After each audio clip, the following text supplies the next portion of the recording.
Assalamualaikum warahmatullahi wabarakatuh. Sebelumnya perkenalkan, nama saya ini Rehalat. Saya dari Prodi Teknik Budidaya Perikanan. Saya tingkat 2 sekarang, tepatnya pada kampus Politeknik Kelautan dan Perikanan Sorong. Pada kesempatan kali ini saya akan membahas tentang manajemen kesehatan ikan.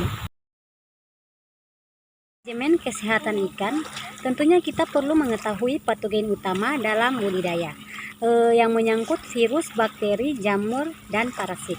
Tetapi pada kesempatan kali ini saya hanya akan membahas tentang virus. Virus, apa itu virus? Virus merupakan mikroorganisme yang tidak dapat dilihat dengan menggunakan mikroskop biasa, tetapi hanya dapat dilihat dengan menggunakan mikroskop elektron. Selanjutnya yaitu virus. Di sini ada ciri-ciri virus. Yang poin pertama, virus yaitu organisme ultramikroskopis. Yang kedua, virus berukuran antara 20 sampai 300 nanometer. Kemudian virus dapat diamati dengan pengamatan mikroskop elektron. Virus tidak mempunyai inti sel, organel, serta sitoplasma. Kemudian untuk materi genetik, DNA atau RNA. Serta virus bereplikasi hanya pada sel yang hidup atau parasit obligat intraseluler. Komponen virus atau bagian pada virus. Di sini pertama yaitu capsid atau protein yang berfungsi sebagai kulit dari genom asam nukleat dan berperan dalam pelekatan virus ke inang. Kemudian nukleokapsid, kapsid beserta asam nukleat yang diselubunginya. Kemudian capsomer atau unit morfologi yang terdapat pada permukaan partikel virus icosahedral. Kemudian envelope yaitu selaput yang mengandung lemak, protein, dan karbohidrat yang mengelilingi partikel virus.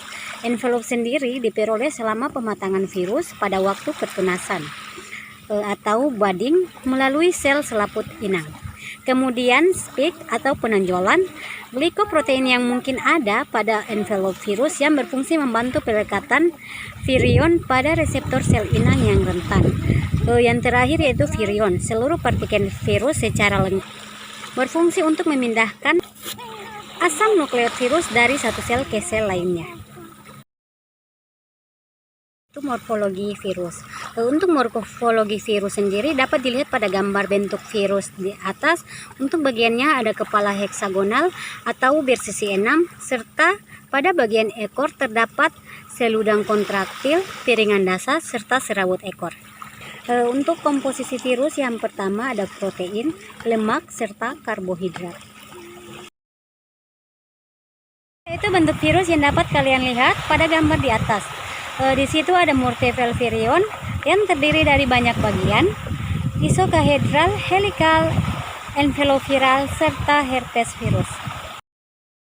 Berikutnya yaitu replikasi virus. A. Adsorpsi partikel virus pada sel inang atau proses melekatnya molekul atau ion pada sel inang. B. Penetrasi atau penerobosan virus atau asam nukleatnya ke dalam sel. C. Replikasi asam nukleat virus di dalam sel. D. Pembentukan kapsomer protein dan bagian esensial dari virus. E. Penyusunan asam nukleat dan kapsomer protein menjadi partikel virus yang baru. F. Pembebasan partikel virus dari dalam sel. Itu reproduksi sel. Untuk reproduksi sel dapat dilihat pada gambar di atas. Pada gambar di atas, yang sering dialami oleh para pembudidaya udang yaitu white spot syndrome virus atau WSSP. Penyebab penyakit white spot GCAC atau WSD pada budidaya udang faname di situ terlihat pada gambar terjadi lepasnya karapas udang. Yaitu profil WSSP. Poin A merupakan salah satu agen virus penyebab infeksi penyakit white spot GCAC atau WSD pada udang faname. B. Wabah white spot syndrome virus pertama ditemukan pada tahun 1992. C. Sangat letal, tingkat mortalitas atau yang sakit dan yang sehat, dan mortalitas 100%. Untuk taksonomi, grup 1 DNA, famili Nymphalidae, genus white spot virus, spesies white spot syndrome.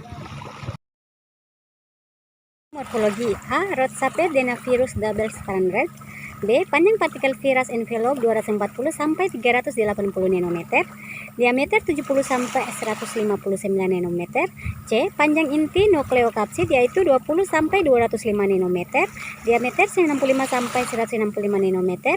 D. Virion berbentuk batang hingga bentuk elips dengan trilaminar envelope dan berukuran besar 80 sampai 120 kali 250 sampai 280 nanometer. E. Mempunyai membran envelope lemak sebelah luar bilanger. F. Nukleokapsid terdiri dari 15 partikel helices. Itu ultrastruktur virus. Seperti terlihat pada gambar, pertama yaitu virus utuh, kemudian nukleokapsid. Untuk bentuknya yaitu bentuk batang dengan ukuran 328 kali 122 nanometer. Itu virus hidup di dalam sel. Pertama yaitu terjadinya infeksi awal, kemudian inti membesar penuh dengan virus, kodre TPA intranuklear IB, serta virus keluar dari inti sel ke sitoplasma. Selanjutnya yaitu resistensi atau ketahanan terhadap kondisi fisika dan kimia. Untuk suhu tidak aktif pada 50 derajat Celcius 20 menit, 70 derajat Celcius 5 menit. Untuk pH tidak aktif pada pH 1 10 menit, pH 3 1 jam, pH 12 10 menit. Untuk kimia tidak aktif pada 15% HCl, 20 derajat Celcius 24 jam, 0,5 G per ml. Residual ozon 10 menit, suhu kamar, regen, oksidasi, dan etil eter.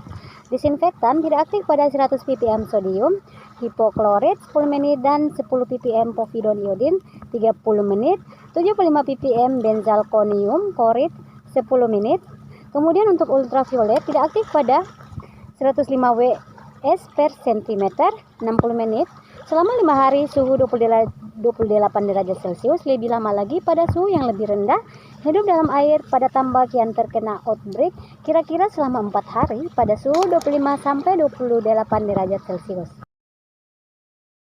Ya, untuk inang dan organ target, pada inang Penaeus chinensis, Indicus, Mernisis, Stylorestris, Monodon, Japonicus, Pinuculatus, Platypenaeus paname, serta Metapenaeus ensis. Untuk pembawa atau karir, yaitu inang, udang liar, kepiting, Artemia, dan Arthropoda.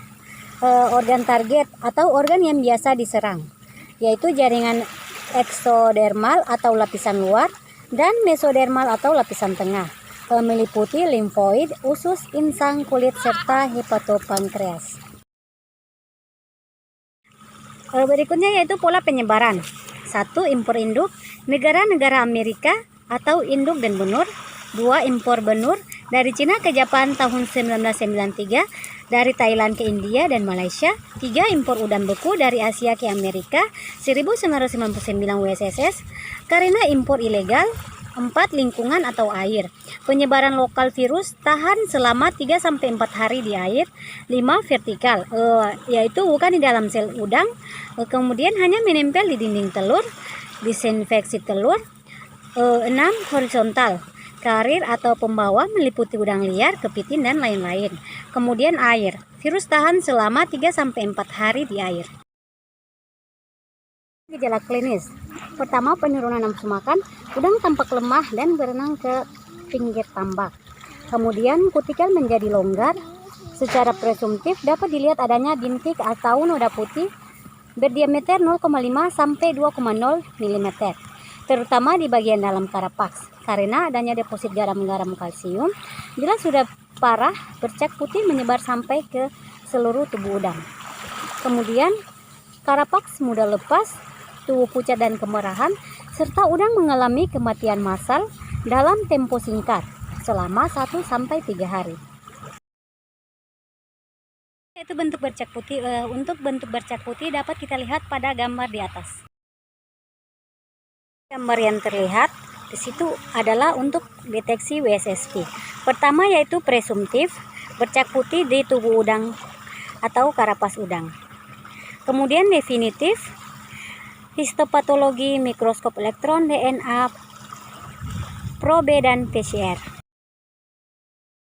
Berikut adalah gambar udang-udang yang mengalami bercak putih pada bagian dalam karapas atau pada bagian kepala, sehingga terjadi lepasnya karapas dan udang mengalami mati secara massal dengan jangka waktu yang sangat tempo, kurang lebih 1-3 hari. Mungkin itu saja pembahasan singkat dari saya. Semoga apa yang saya sampaikan dapat bermanfaat bagi kita semua. Apabila ada salah-salah kata, saya mohon maaf, karena tidak ada manusia yang sempurna dan segala kesempurnaan hanyalah milik Allah Subhanahu wa Ta'ala. Sekian dari saya. Wassalamualaikum warahmatullahi wabarakatuh.